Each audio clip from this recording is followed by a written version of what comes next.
Nella mattina del 26 giugno i carabinieri del ROS e del Comando Provinciale di Napoli hanno dato il via ad un'imponente operazione, con l'esecuzione su tutto il territorio italiano di oltre 100 arresti nei confronti di appartenenti ai clan Contini, Mallardo e Licciardi, accusati di diversi reati, tra cui associazione di tipo mafioso, traffico di sostanze stupefacenti ed estorsione. L'indagine è stata condotta anche con la collaborazione investigativa della Polizia di Stato e della Direzione Investigativa Antimafia. La Guardia di Finanza ha sequestrato beni mobili e immobili per un totale di circa 130 milioni di euro.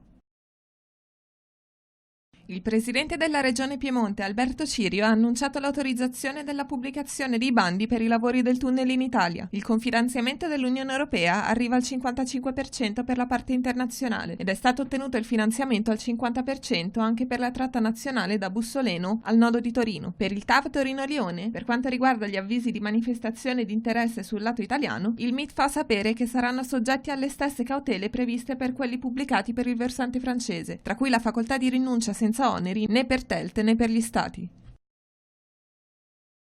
È nato online un mercato nero per la falsificazione dei registri scolastici. Grazie alla crescente digitalizzazione delle scuole, molti cybercriminali offrono servizi per hackerare i risultati accademici e documenti scolastici. Lanciano l'allarme i ricercatori di Kaspersky, che hanno scoperto una rete di servizi illegali che comprende forum, guide e video che spiegano come bypassare password e approfittare delle falle di sistema. Gli studenti interessati trovano online un modulo da compilare che permette di selezionare il corso, il livello di laurea e l'università. Per contrastare il fenomeno, Kaspersky ha diffuso vari consigli diretti alle istituzioni scolastiche e ai dipendenti, tra cui l'autenticazione a 2 fattori per i sistemi informatici e l'utilizzo di sistemi di sicurezza affidabili e completi.